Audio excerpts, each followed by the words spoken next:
The table on our deck is beginning to get little seed holes on it, and coming from the tree overhead. That is the sign that spring has just about arrived. I hope this coming weekend, which will be the weekend after the primary, Super Tuesday, I hope to get my fire pit going again. I've been wanting to do it, but the county went into a burn ban for a few weeks. We've had a lot of wind this year, almost no rain or snow, and it dried everything out in the forests. And the Forestry Commission in Arkansas, you know, they advise each of the county judges of the amount of moisture in the dirt and everything. So our county judge and a whole pile of others in Arkansas declared a burn ban, but we're now off the burn ban. Let's hope it holds through the next weekend. Once again, I have something here that the young folk out there might be interested in. By young folk, I mean those who just entered a hobby or have been in a hobby in and out, you know, over a number of years and really never got deep into it. I have to kind of go easy with this thing. It's pretty delicate, but the top is off. There's 5 screws on the bottom, and I'll show you one of the screws. There's 5 screws that look just like this, just regular old wood screws. I don't know if these are original or not, but I think they are.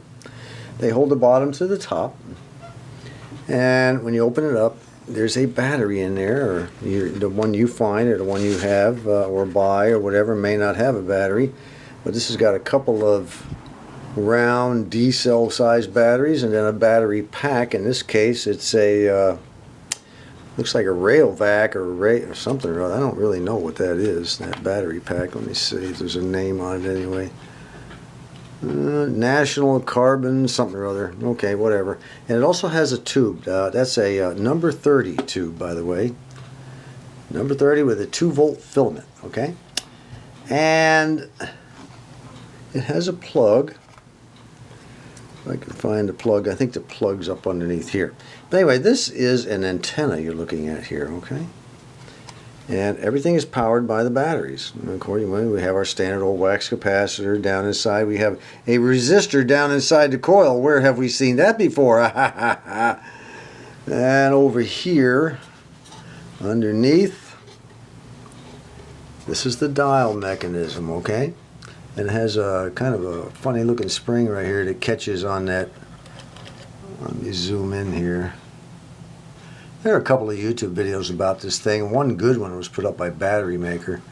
But there's, let me get my old pencil here. I don't know if this is an original spring or not, but that catches on that little thing when it goes around, like so. Anyway, this is the plug that plugs in. And around the outside, we have a set of contacts. When you dial this thing, contacts are made with those brass things. You can see they've scraped over the years, but they're all the way around, or most of the way around. And the gear mechanisms and everything in this thing seem to be in pretty good shape. Well, I'm going to tell you what this is, folks. If you don't know, I'm sure some of you old-timers know, but the young folks don't know. And as I've said, my channel is geared toward the newbies. All you old guys, you don't even need anything I have to say. This, folks, from I think it's 1939 to 1942. These were used in some really special top-end Philco model, floor model radios, okay? And it is the first wireless remote control. Yes, it is. Wireless remote control. You wanted the sound to get loud or soft. These two right here, I think, are loud and soft. You just dialed what you wanted, pull it down, and then press this button, and it would actually take the sound down and bring the sound up. The same, and you want a particular station, you just dialed it around and hit this button down like that, and the station would come in on the radio. It would hold it. I guess it would hold it down. I don't know if the needle actually moved on the radio or not, but it would. It had a receiver in the radio, and this is the transmitter. A wireless remote control. Is that cool, or is that cool? By the way, there is one piece missing from this. It's a round disc that had a threaded rod in the middle that threaded it, screwed down in that hole. You know, the disc would spin on down there. It was kind of a little hump looking thing. It's too bad it's missing. This stuff is called Tennite. And there's a website on there, out there, Philco repair bench, I believe it is. These Tennite discs had a tendency to warp. If you can see, it's kind of warped and bent. There's a site out there where the guy shows you how to straighten them out. Well, it's Super Tuesday and it's in the morning, and I've been smoking another chicken. This one here is going to go to the girls in our human resource section where I work. I told them I'd bring them in a picking chicken for lunch, and that's what I'm going to do. You know, you got to keep the maintenance guys happy, and you got to keep the HR ladies happy, because you never know when you're going to need something, you know. It's always good to stay on, you know, have good relations with the folks you work with. And we all know what this means. Yes, it does. It means I went down to the church down the road from where we live, about 8/10 of a mile, and I cast my ballot in the primary. If you did not vote in the primary election in the United States, then shame on you. Shame, shame.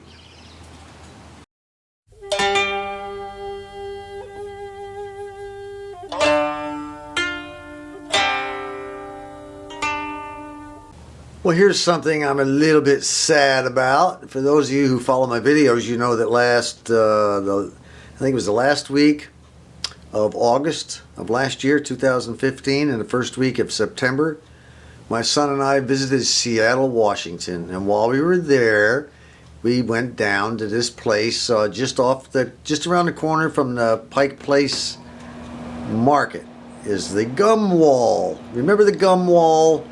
Well, guess what? After 20 years, and the last time it was cleaned was in the 1990s, they took some steam to it, and they're cleaning the wall. Let me show you a little bit of it.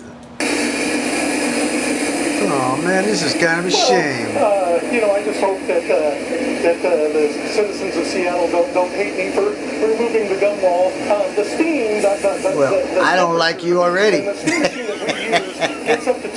People were waiting in line to see improv theater, and I think it started off as sort of an improvisation. There it was. And it caught on over the years, and now it's one of Seattle's most visited visitor attractions. Sure is. At this point, I think we have more than a million pieces of gum, and on the walls of Post Alley, and I think that's gross. A conservative number. I think.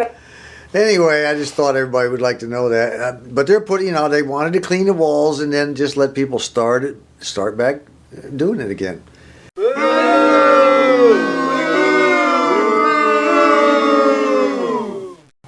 I have received another package from one of our good subscribers, this time from Scott Johnston. Now, by the way, Scott, he just recently put up his first YouTube video. He's been watching my videos for quite a while, and other people as well, of course. He finally decided he wanted to become part of the YouTube community. So he put up his first video. It's called Introduction, I think it is. And he tells everybody all about himself and what he plans to do, and, you know, his background a little bit. Very good, a very good video, by the way. And I'll see if I can't put a link to that video down in the description of this video. So look down below the video in the description, okay? Let's give old Scott a little support here. He's starting out, and we want to make sure he stays with the program here and doesn't, you know, feel like we're ignoring him. We don't ignore anybody. He sent me a bunch of seeds. Scott Johnson sent me a bunch of seeds. This is the hot pepper, the goat horn. Let me kind of zoom in here a little bit. Goat horn hot pepper. Well, I'll tell you, why is this thing not clearing up? There we go. I don't know why. I don't. I don't know who would eat these in our family. I'm not so certain what I'm going to do with those. We'll just kind of put these over here in the holding file. Then we have here bottled gourd. Do you know you can eat that thing? It looks like a pear. Probably has the same texture. It says you can eat the whole thing. It says once it becomes dry, they can be used as bottles. But it has an excellent flavor. When ripened, they can be steamed, fried, or sautéed. Very tasty, it says. Never heard of it. I've seen them probably. Tiger spot bottle gourd. Never heard of it. Here's another one. Rapeseed. The entire thing is edible again. Never heard of that. And I'm not really certain what you do with it. I guess you treat it like a spinach or chive or something. Then we got another one, Chinese leek flour. Now the leek flour, I guess you just handle it just like you would regular chives. I don't know if the flour is edible or not. Let me see.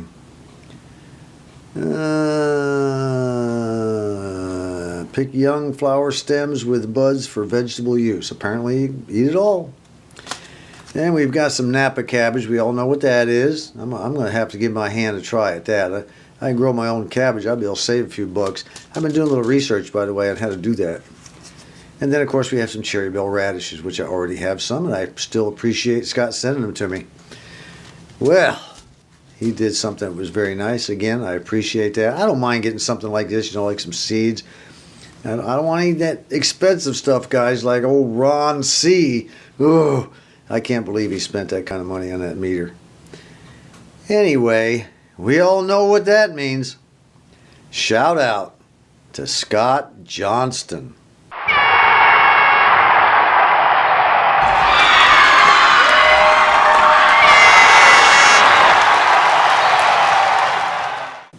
By the way, folks, I very seldom, if ever, check my private messages on YouTube. I checked them here the other day, and I found out that I had messages that went back, and I didn't even know they were there. The people that sent them are probably thinking, boy, this guy's a jerk, he never answers me. I don't have enough time. There's so many of you and only one of me. I don't have enough time. I have to do the videos. I have an 8-hour day job. I got to take care of my mother-in-law and my wife and the doggies, which reminds me, I got to get a video up about them. And then I have to answer all the comments from YouTube and work on my radios or whatever else I'm going to work on. There's just not enough time. I can't be answering, emails. I got emails that come in. I just can't answer every single private message, every single contact through that channel.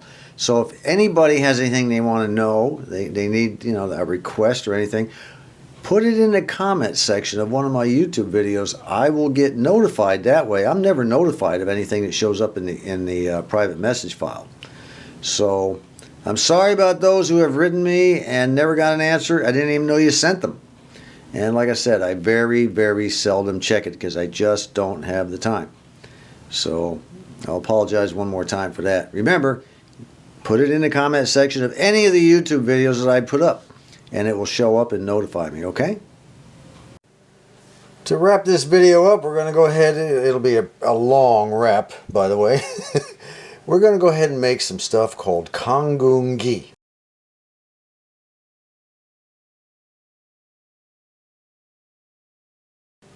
It's Korean, it's Chinese actually, but we're going to make the Korean version. Kongi. And there's a reason we're doing this. Ron Smith, our good subscriber, Ron Smith. He said, John, your next Mish-Mash video is going to be special number 150. Now, I don't know what's special about it, but he says it's special, then I believe him. It's special. And he said, maybe you should try another one of Mungji's recipes for a Kongi. All right, well, I didn't really know what that was, so I told him, well, I'll give it some thought, and I went out and looked it up, and I said, that stuff does look pretty nice. That looks pretty tasty. So that's what we're going to do. We're going to make some Kongi, and it's compliments of me and Ron Smith. All right, what we have to do is we have to take some chicken. Start out by taking some chicken and cutting it in bite-sized pieces and throw it in there. Well, maybe a pound or so. I don't know how much we have in this package. Maybe about half of it, I guess. I don't know what we got. We got 1.25 pounds. We'll probably take about half of it, depending on what I feel after I throw it in the bowl. And then we have to add a 1/2 teaspoon of what is this stuff? A 1/2 teaspoon. I can't even read my own writing here. Oh yeah, a 1/2 teaspoon of ginger. Ginger. I'm going to cut up with about a 1/2 teaspoon of ginger. I've got my little measuring spoons here, so I know how much is a half and which isn't. Then we're gonna smash up 4 cloves and mince them all up. By the way, we're gonna mince this too. We're gonna peel it and mince it and throw that in the bowl. And then, according to her, we need to add 1 tablespoon of soy sauce, some pepper, and then mix it all together. And that's what we're going to do first. Let's get the chicken cut. The chicken is chopped, and now we have to, or cut into, you know, bite-sized pieces. Now we have to put a half a teaspoon of ginger. That's about a half a teaspoon. And then I have to take a teaspoon of soy sauce and put it in there, add a little pepper, and then mix it all together. So let's get that set up. Alright, let's mix it up. I added a little bit more soy sauce than a teaspoon because I think I have more than a half a pound of chicken. You know? So we're going to go ahead and mix this all up, mix it all around. I've added the pepper to it.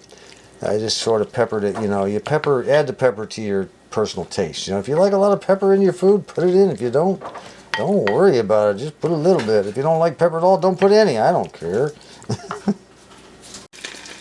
While I'm over here making the Kongi, wifey's over here making fried sushi. She takes the fried stuff over here. What's the matter? Did it fall apart? Yeah. It's because you're not skilled like I am. Anyway, she's sort of deep frying it, you know. Should taste pretty good. Getting back to what I'm doing, I have a leek here. I'm going to have to cut that leek right there. I'm going to cut the end of it off, and then I'm going to slice it in half this way, and then make little matchsticks out of it, you know. And I also have 4 cloves of garlic here that I have cut in half. Normally I use the garlic out of the jar, you know, the minced with the liquid and everything. This time I decided to go with the real stuff. My goodness, you're noisy over there, honey. Well, there's our leeks all cut into little thin strips. That wasn't so easy. I should have had probably Ron Smith here to do that for me. Anyway, what we're going to do now is I've got a 1/4 cup of lard melting in the frying pan. We're going to throw in these cloves of garlic first and get that cooking a little bit. Alright, there goes our garlic. We'll just stir that around. I probably should have waited for the pan to heat up a little hotter, but it's kind of hard, you know, doing this stuff and filming all at the same time, so I have to take shortcuts sometimes. Okay, now what we're going to do is we're going to go ahead and throw the leeks in here. We're going to fry them all together, and we're going to throw some chili flakes. Not too many, just a few. Alright, she's been frying for a few seconds and a little bit brown on the garlic, so we're going to go ahead and put our leeks in now and stir that around so she fries a little bit. And I'll be adding the pepper flakes, or the chili flakes, here in a second. I think that should be about enough pepper flakes. My wife, you know, she doesn't like it really hot. I'm not too crazy about it being hot either. We'll go ahead and stir that around until the leeks become a little bit crisp. I'll probably wind up taking the garlic out before that happens. Now, what we're doing here is we're making some oil. Alright, now we have to strain out everything. Strain the oil out to the bottom of this thing. I better do this with 2 hands. Now comes an egg white into our chicken. If I can ever get this stupid thing separated. Come on now. Come on, it'll come out of there. This long drawn out recipe, I'll tell you what, it just keeps going on and on. Next time, Ron, pick something that's not quite so long, okay? Not quite so entailed. Anyway, we're gonna have to make a sauce for this, and we're gonna take a tablespoon of soy. You're supposed to take a full tablespoon of rice vinegar, but I'm not going to do that. I'm going to take just a partial. I don't want it to be. It's sort of supposed to have like a sweet sour. I want it more on the sweet side. And then 2 tablespoons of sugar, 2 tablespoons of water, and we're going to mix it all together to see what that looks like. Now, normally this recipe does not call for sugar. It calls for what they call rice syrup, which is kind of a golden syrup. And almost the same color as this vinegar, only a little bit darker. Comes in a bottle about like this. And according to Mangchi, if you don't have the rice syrup, you can go ahead and use sugar. Now, I've talked to the lady at the Asian store, Wilma, who owns the place, and I told her, look, we got to have some rice syrup. And she said, well, I'll see what I can do. Well, the egg white finally dropped off in there, and I haven't mixed it up yet. Maybe I should. Maybe I should mix that up first. Let me get it mixed out around there a little bit and get it covered with the egg white before I do anything else. The next thing I got to add is a half a cup of potato starch. They don't sell potato starch. Well, they're supposed to sell potato starch at Walmart, but when I got there, they didn't have it. So I went over to the Asian store, and of course they had it because they cook in it. Half a cup of potato starch. All right. Now what we're going to do is just mix it all around just like you would dough. And eventually we're going to actually start kneading this just like we would dough. Just kind of use our hands and our fingers. By the way, I almost forgot to put 1 teaspoon of potato starch in our sauce. I had to do that too. Actually, I did forget. I just kind of remembered it. It's now time to put the chicken in, and so as not to freak everybody out, I decided to go ahead and use vegetable oil for this, since we've already used lard on something else. As soon as it gets hot, I'm going to start dribbling in piece by piece the chicken in here until it gets, you know, fairly crisp, not real crisp. Alright, she's just about there. We can go ahead and start breaking this up piece by piece, laying it in there. Laying it in there, it sticks to your hands. And that's what I'm going to do. I'm just going to distribute it all the way around the inside of the pan into small pieces. This stuff has a tendency to stick together. Now all I'm going to do the first time around is try to get it all busted apart and get it somewhat brown on both sides. I don't want it to be hard, like I said earlier. Alright, we've rounded the far corner on this. Now comes that oil that I strained out earlier. Now Monchhi's is usually very red, where, you know, I didn't put that many chili peppers in. She puts a lot. I don't like a lot of chili peppers. We're going to go ahead and do that. Like so. And now we're going to add some onions. You put in as many onions or scallion as you like. In there like that. We're going to fry those babies up. Let me bring up the heat here a little bit. And after they've fried up, we're going to go ahead and add our soy sauce mixture. Now comes our sauce.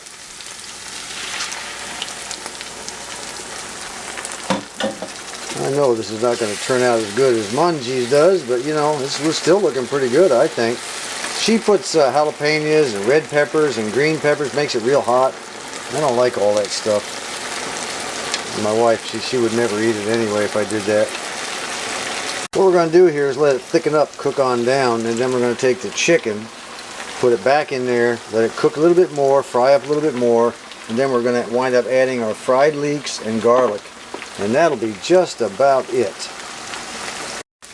And the chicken goes back in. Yes. Now we'll mix that all around, let that heat up and fry some more, get nice and crisp. Or, you know, mostly crisp. I don't want it too crisp. I have a lot of money sunk into caps on my teeth. I don't need a bunch of broken caps. And now for the leeks and the garlic. We'll mix all that in also. Sure does smell good. I don't know how it's going to taste. The last thing I want to do is add a little sesame oil to it. That'll give it a nice shine and last second taste. And then I'll mix that up and we'll get her on the table. Not too shabby. It looks pretty darn good. There's a couple of onions that got fried a little longer than they should have, but other than that, it's got good color all the way around. Well, Wifey says it tastes delicious. It's great. It's great. And I like it. You know, it was worth all the work I did, but, you know, the question is, do I want to do all that again? It probably would have been a whole lot easier if I didn't have to do it on camera. But I don't know, I have to think about it, but it does taste really good. It's delicious, actually. Anyway, that's it. I hope old Ron is happy. I hope some of you got something out of it. Anyway, until next time, this is John.